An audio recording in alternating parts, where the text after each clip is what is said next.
Nah, saat ini kita akan memasuki ayat yang baru, yaitu wa asirru qaulakum aw ijharu bih innahu alimun bidzatis sudur. Dan rahasiakanlah perkataanmu atau nyatakanlah, sungguh Dia Maha mengetahui segala isi hati. Jadi dalam ayat ini kalau kita perhatikan, Allah Subhanahu wa taala menjelaskan tentang bagaimana Allah punya kedekatan dengan kita. Dalam penyebutannya, Allah aqrabu ilaika min hablil warid. Allah itu lebih dekat ya dengan kita itu lebih dekat daripada hablul warid, artinya seperti di urat nadi. Itu istilah bahwa Allah itu sangat dekat dengan kita.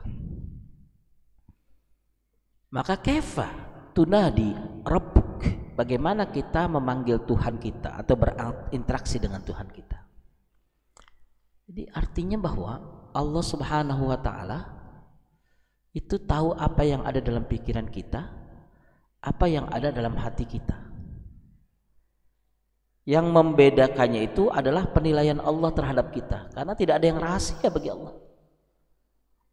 Kita bilang begini, apa saya nanti malam berdoa saja ya kepada Allah agar saya itu mendapatkan jodoh.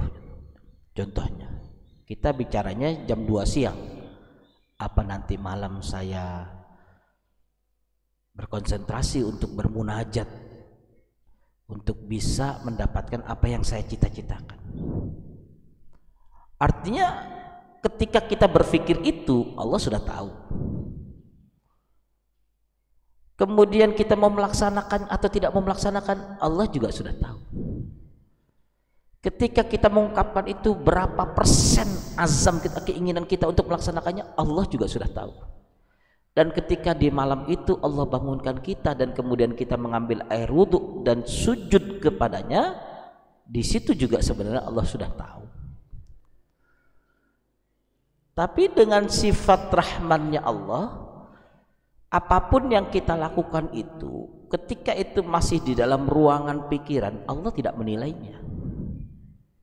Makanya kan kita melihat di dalam kategori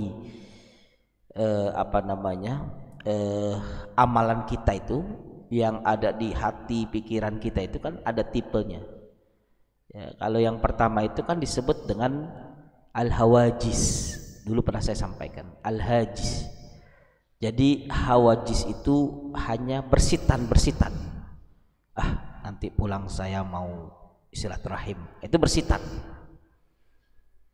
Ketika kita makan, alhamdulillah nanti saya mau pulang mau membelikan teman saya makanan, itu hawajis, artinya hanya sesuatu yang sifatnya bisikan-bisikan.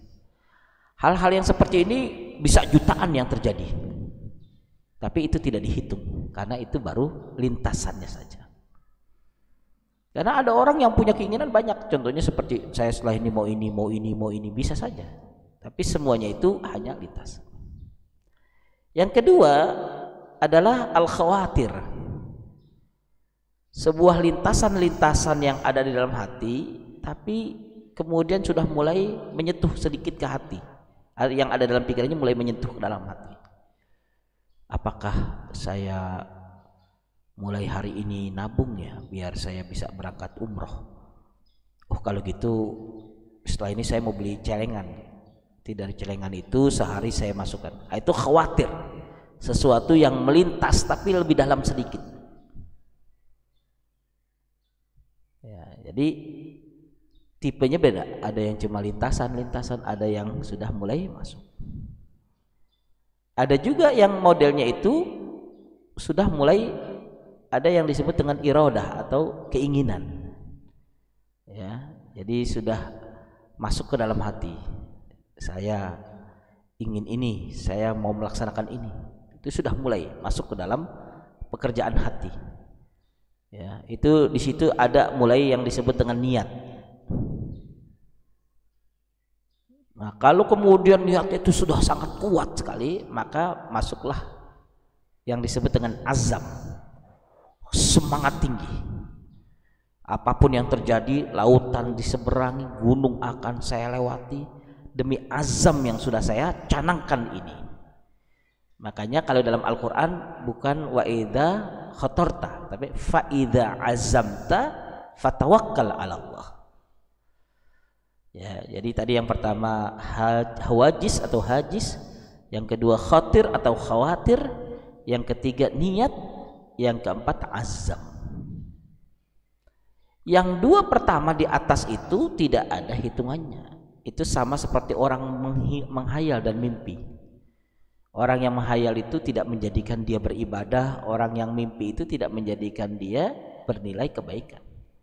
Tapi ketika sudah masuk di area yang dua tadi, maka sudah mulai dihitung.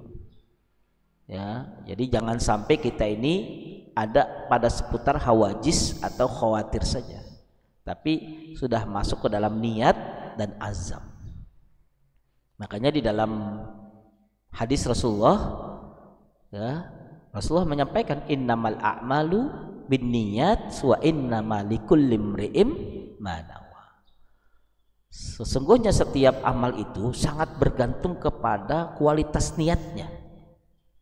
Setiap amal, setiap jejaknya, setiap langkah dari niatnya itu. Wa innamal likulli imri'in ma nawa, dan nilai seseorang di hadapan Allah itu tergantung pada apa yang sudah dicanangkan atau diniatkan.